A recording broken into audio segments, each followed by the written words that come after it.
Good morning, Philly. This is Daniel Brewer over here from the beautiful Rose City of Portland, Oregon, reaching out to all my friends at the Philly Social in the city of brotherly love. I wanted to take a moment, first of all, to thank you for being there and taking the time to learn a little bit more about Notary Masters. It's a Toastmasters club that's been around for about a little less than a year for notaries, and I would like to give you a little background about that. Toastmasters is a nonprofit organization, and in a really brief sentence, it's basically an organization that allows people to gain confidence, build communication and leadership skills at a low cost. You do that through public speaking, and you do that in a group and safe environment. You've probably heard of Toastmasters sometime in your life. It's been around the business community now for going on 80 years. It started in Los Angeles about 1924, I want to say, with Mr. Ralph Smedley, who seems to be our godfather, if you will, of Toastmasters. The idea grew increasingly, and in the 70s and 80s had a really big boom. I was a communication student in college, and I was told to keep my skills sharp. So I joined Toastmasters back then. And then when I found myself out of work about 8 years ago, I rejoined Toastmasters, found a local club here in the Beaverton, Oregon area. And I've been a member ever since. And I have now started my second club, which is Notary Masters. I started a previous club before that. You meet periodically, at least once a month. Our club, Notary Masters, meets twice a month on the first and third Thursdays of each month at 9:30 a.m. Pacific time. That's 10:30 Central. I'm sorry, 10:30 Mountain, 11:30 Central, and of course 12:30 in the afternoon on the East Coast. During what you might see at a Toastmasters meeting, we have speakers each week. We have a theme each week that we set up, and all the speeches don't have to necessarily connect to the theme, but some of the other things in our meeting might. And what I would tell you is the meeting is made up of about 12 different roles. Some of them are more prominent than others. Some of them are very small, but it allows people to have a part of the success of the meeting, and also at the same time gain confidence and have a chance to speak in each meeting. The more people that speak in a meeting, the better. The idea is to have every single role presented by a different person. Sometimes we have to double up, but we don't normally like to do that. We love to have a new person speak in each role. You might at some point be the timekeeper. For example, we keep our meetings, we keep track of time. We make sure that everybody's speaking on time. That does serve one purpose, but it also offers a role of somebody that's going to be important to the meeting to keep track and to be listening, because a lot of times we ramble. Me, most of all. You might get a role as a guest speaker in a meeting. We typically, for Notary Masters, we like to have 3 speakers per meeting, but we might not. We will be fine with 2. But you're going to have a chance to offer a speech of your own, something you've prepared. And we like to see that. There are quite a few speeches out there that people want to do.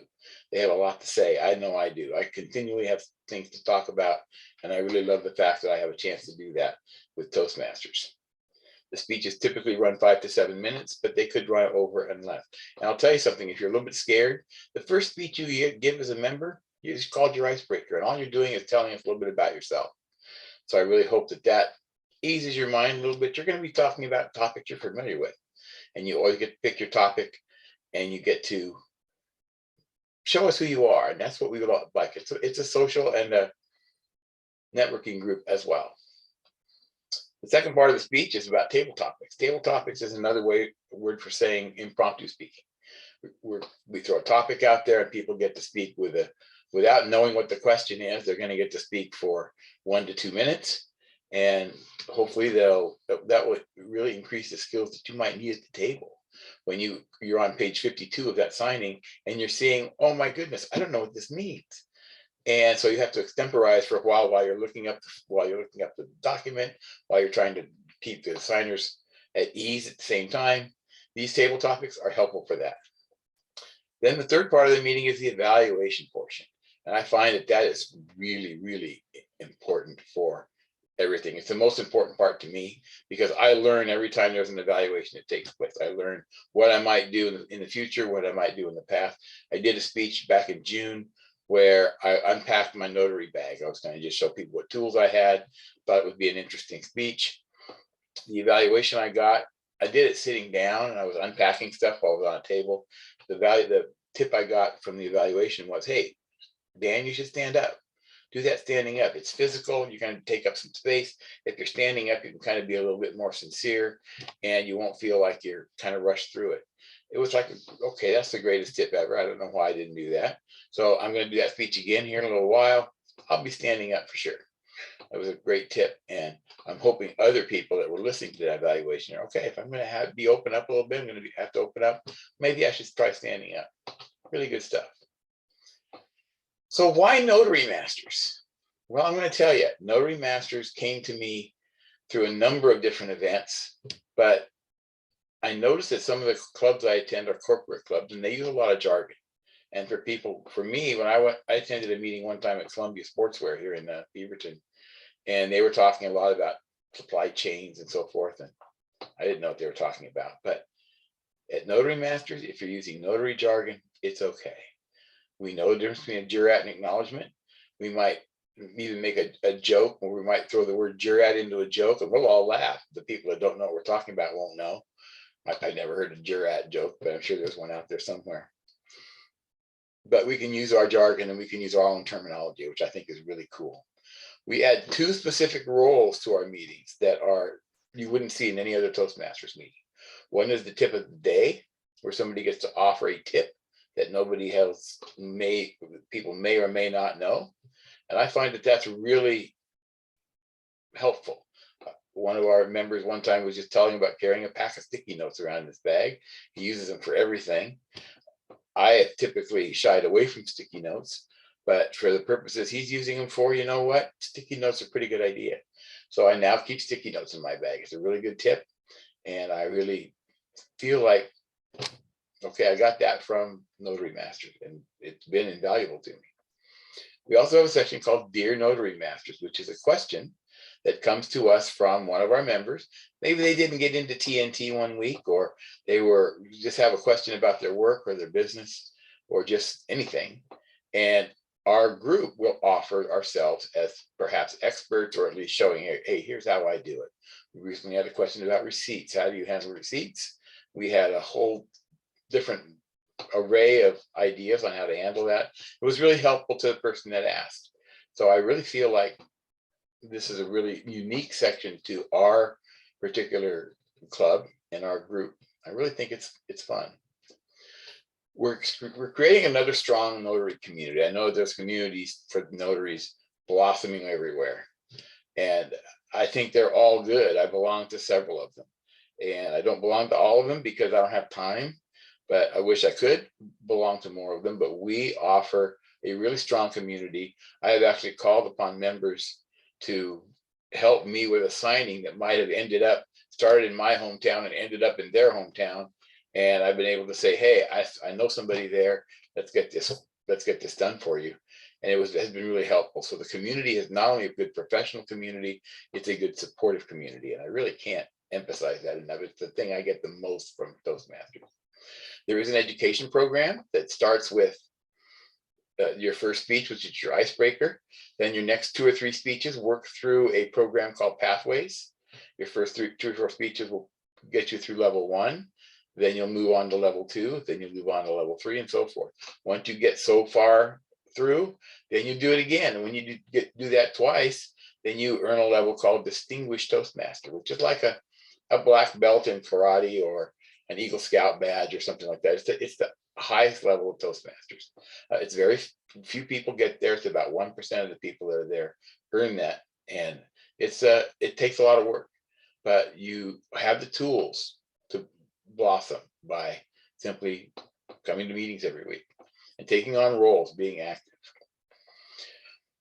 We meet the first and third Thursdays at 9:30 a.m. You can find us at notarymasters.org, notarymasters.org. It's not a real fancy website. It's actually, you can see it's got kind of a Toastmasters brand to it. A lot of the clubs use that particular template, and we've used it because it offers so much for us. So go to notarymasters.org. Notarymasters.org. Toastmasters.org will eventually get you there. If you're saying find a club, it'll basically eventually get you to me, but in our club. But what I would say is go to notarymasters.org. Our Zoom link is just simply zoom.notarymasters.org. That will take you there as well. We open the gates at 9 a.m. and we have time for networking. Sometimes we're going to be filling some roles. Sometimes we just talk about nothing and just get to know each other a little bit, get ready for the meeting.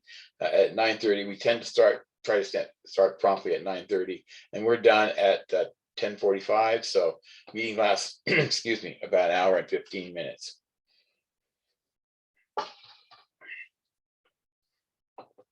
We have 2 upcoming open houses I would like to make you aware of. The first one is October 6th. It's all about side hustles. And we have 3 really great speakers scheduled to speak at that meeting. Jeff Clark is going to join us from Antioch, California. Jeff's going to talk all about fingerprinting. Laverne Bentz is going to be talking from Florida about being a wedding officiant. And then we have the Queen of Apostees are going to be there. Judy, your host there in Philly. And Judy's going to be joining us to talk about apostees on that date. So that's October 6th. All of our meetings are recorded, but the open houses are open to or available to everybody. Our regular meetings that we have every week, those replays are actually only available to members. We have a lot of people who are nervous about speaking, and they're okay to speak in front of our group and to have the videos, but having it out for the world to see, they're a little nervous about that. So we keep our regular meetings videos in-house. And then with Laura's open house, the Notary Symposium coming up in November, I had to find a way for Notary Masters to at least be a dotted line part of that. I know that we're not on their agenda, but the day before, on November 10th, we are going to have an open house for Notary Masters off of our regular calendar schedule. We normally 1st and 3rd Thursdays. This will be the 2nd Thursday. And it will be all about ongoing learning. And we've got 2 of our favorites are going to be joining us for that open house. Seven Griff, as we know him from Virginia, he's going to be talking all about ongoing learning. And Celicia Young Jones is also going to be joining us. I love these 2 people because they are every meeting I'm on, they seem to be on anyway. And if they're not contributing, they're at least listening. And I asked them about it when I invited them, and they just said, hey, I don't know everything, and I'm learning from everybody just like everybody else is. So I love that attitude, and they always offer so much. So I'm looking forward to having that special open house on November 10th. You can attend every meeting. You can attend at no cost. We're always out there. You just have to show up and sign up. We do have a registration process going in. That's mostly for the purposes of collecting it's like signing a guest book for me. So we have a way to have your email address so we can let you know of upcoming events that are coming so you can enjoy those events as well. Or you can join. We love having members. Once you join, you can take part in all the roles that we have.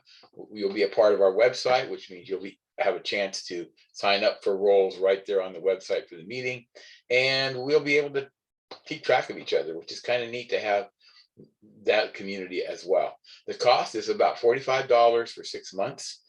It's based on a billing cycle, so the numbers are weird and it's a little bit complicated, but it comes out to about $750 a month, $45 every 6 months. And when you join initially, there's a $20 initiation fee. But it is a club, it takes dues. The money at this point is all going to Toastmasters to allow us to have access to the education portal and everything on Toastmasters.org. So it's kind of a no-brainer, $90 a year to have this great big program. And it's just so awesome. You can always be a guest, but we would love to have you as a member. And I really hope that, and by the way, if you're a guest, you're still going to you could get called on for table topics. That the part of the meeting that is open to everybody, which is the second part of the meeting, the impromptu speaking. And if you show up, you never know. And also, you'll never know who's going to show up. Our best friend and goat, Miss Laura Bewer, showed up a couple meetings ago. Somebody had I kind of saw her in the background there, but she wasn't, just kind of enjoying the meeting and not really saying much. And then we had the Dear Notary Masters, and I'll be darned, she raised her hand. She offered a really good tip for that person. And it's kind of cool to have some of our, I will say, notary celebrities, if you will, join us as well. Several of them are members of the club, and I certainly hope that you will avail yourselves of this opportunity. Notary Masters is something that came to me last summer, and with the help of Bill Soroka, we got it going. Bill was actually in the Portland area last July, and we got together for lunch and kind of said, hey, when you get started, what do you need? And of course, Bill is so gracious about this, and so supportive of this club and of this Toastmasters in general, that he immediately jumped on and said, look, I'll be a part of this as well. And not only did he send out his little billograms, which I call them, that he sends out, hey, this is really something you want to do. We had 96 people at our first demonstration meeting, so that's pretty cool. And then right before our last little push to get chartered, here came a application from Bill Soroka.